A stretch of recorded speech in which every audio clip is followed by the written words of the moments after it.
Hi, I'm Megan Herak. I'm the founder of Sportless.com. Hello, Megan. We are here to visit you today. Thank you for welcoming us.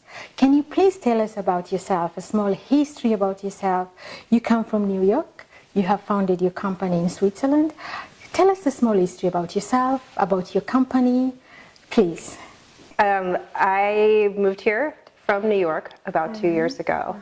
And I have been in the fashion industry for about 16 years and about 8 of them in New York. So I have a background in buying, merchandise management, visual, just a plethora of different positions. So I've been able to really gauge the whole fashion industry. And then I moved on to working for a studio, and I did the buying for them. I was a retail director. And after moving here, I really saw a hole in the market. I would have to order all of my favorite pieces here. So I thought, why not? This might be a really cool venture to start here in Switzerland. Okay. And you moved to Switzerland this year, or when did you move into Switzerland? 2015. And did you begin your company immediately after you moved into Switzerland? No, I had a previous company where we were designing and manufacturing activewear for fitness studios. So patterns, taglining, all of that. And it was really tough to manage that business back in New York. So I spent a year really brainstorming, and then this idea for Sportless came along, which, you know, I think for me was something that it is part of my background. Okay, tell us about your experience when you first wanted to open your company as an entrepreneur here in Switzerland. How was your experience? I think you just go with the flow. You know, I think the most challenging part was getting the GmbH set up. In the US, you call your accountant, you get an EIN number, and you're on your way. Here, there's a lot of steps you have to take. There is a bit of a language barrier, so we had to, you know, bring in lawyers and things like that. But I think that every step you forget where you've sort of come from. So I think the journey has been quite interesting, but I think by meeting really great people in the community that have really assisted, and also partners that we are working with at the moment, have really made it a very easy experience, you know, regardless of language barrier or you know, the challenges within the market. So it's been a really great ride. Obviously ups and downs for when you have moments, but I think across the board I really enjoyed the experience in this past year that since we've started. Megan, tell us a little bit about Spotlights. Tell us about your brand, Spotlights. So we do a curation of small boutique brands. So we import from LA, New York, London, and Australia. And we've also been partnering with some sports brands here in Zurich and Switzerland as well. So we like to work with ones that are smaller than a Nike or Reebok, that have great stories, that are sustainable, that really are focused on their practices and how they do production. But the story for me is very important. There's a lot of these brands that are women entrepreneurs that left everything, and I just really am inspired by some of these brands that I bring on board. And I've worked with quite a few of them since even as early as 2013. So basically you work with emerging entrepreneurs, emerging designers, you represent them. Yes. That's a very good thing to do, Megan. And could you tell us a bit about which one is one of your best brand, which one is one of your best seller? Could you please tell us? Could you please show us something from So there's 2 of our brands here, which is Alo Yoga. They're from LA, and a lot of the supermodels have really put them on the page. And they're a little bit different because they are functional activewear. You can wear it within yoga, but you could put over an oversized top or sweater and with trainers and run around and take care of your errands. So they do a little bit more of some trendier patterns, even cuts in some of their leggings. So this is a really bestseller for us. It's the Moto legging. Gigi Hadid, Kendall Jenner have been seen all over the media with these. Nice. So they're a little bit of a bigger brand. They have about 1 million followers on Instagram. And my favorite brand is Michi. Great story. They started in New York. They do all their production in Canada. And the design elements, what they really choose for their fabrics is really unique. It's kind of a boudoir ballerina look, and I think it's different than a lot of the brands that are out there.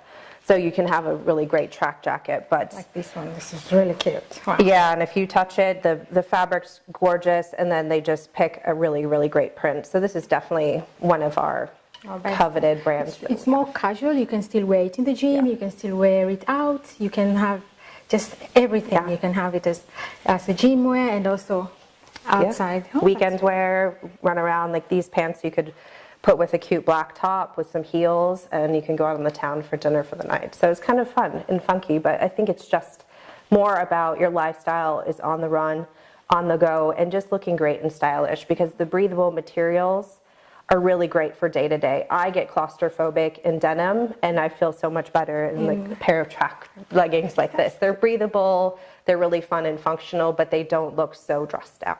What are the challenges that you face With the being an entrepreneur?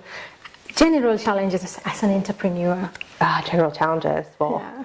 I think being a one-woman show at this point, just doing it on your own, you have to do the accounting, you have to do the buying, you have to do the inventory, you have to manage the website, all of the imagery. So it's a lot, but I think when you do get started as an entrepreneur, if you bring like a huge team in, you don't understand all the facets of how the company grows, and you don't understand necessarily what is needed unless you've been in the trenches doing it, because if you don't know, then you can't really manage somebody taking on one of these roles.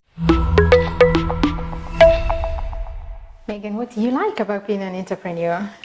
Well, I like having my own schedule, but I also like running my own business, my own time. I think it's very important to learn every part of the business, especially if you want to become scalable, and you're going to have to learn on where your strengths and weaknesses are. And also, if you do bring on a staff, where you can also tend to their needs. And I just have a general curiosity to learning, working with people, being out in the community. And like I said, having your own schedule and writing your own timeline and what you want to do is a great part of being an entrepreneur. What's your biggest weakness as an entrepreneur? Oh, spending money. I mean, not being physically irresponsible, but I'm such a product person. I always have been passionate. So, the biggest challenge I do have is really honing in on the marketing and less about product. And I think there really needs to be a balance, because I love product. I see it, I get excited about it. I think that people are going to see it. I get excited. So I think it's scaling back a little bit on that part for me. What's your strongest character? What makes you really Megan? That you really know, I am really good at this, and I got it, and when I'm really good at this, what I have, what is it? I think, share with us. I think coming from experience in the fashion industry and being in so many parts of it, in visual, in buying, in doing store openings. So I think I can take every little piece of that and bring it to the business, which, if you're starting out in retail and you don't have a lot of experience, I think it could be a challenge. And the biggest thing about having this company, or even with having a clothing line, service for me is number one. I mean, I've worked on the floor, and I just know that customer's number one, and you do whatever you can to keep them satisfied and keep them coming back, because it's all what it is about is the clients, listening to them, because you might have your own perception on what you think your brand is supposed to be, but if you're not listening to what is out there, it doesn't matter. Okay, and tell us, what is coming for Spotless? What's coming? What's new? What do you have in store? Oh, geez, more buying, I guess. We're really focusing on marketing. I think that's a challenge we have. We're also looking at how we can be in the market a little bit more. We've also dabbled in maybe bringing a few men's lines in, just to test out, because we do get some questions. And then pairing back to, I used to design my own line. We might end up doing some private label pieces in the future with some Sportless branding. So I think that there's This I think we can manage in Switzerland, but in the next few years we'd also like to scale into the EU.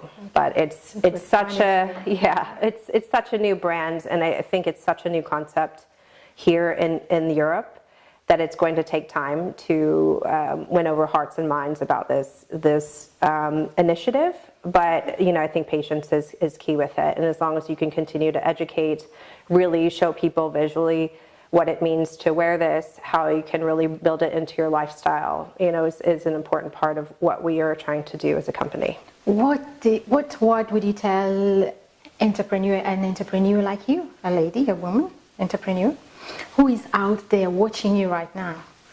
Tell them one word. It's not easy. It's not easy, but if you're willing to put in the work, and also I think just having the gumption into doing your own thing. If you want to have your own time, your own business, your own baby, it's worth it. But just to know that it is not an easy ride. There's ups and downs. There's always the risk of it being a failure, but take your time. It does take time. And I think that's the biggest thing you have to realize. But, get a lot of input from people around you as well. And I think if you listen to what people say and not think that what you think is right and the tunnel vision is all about your vision, people around you will tell you, especially if you're coming from, America to Switzerland, I don't know everything about this market. So information for me is so incredibly important in having a new endeavor in a different country. Thank you so much, Megan. Thank you. And I wish you the best in Sportless. Thank you. Thank you so much for welcoming us.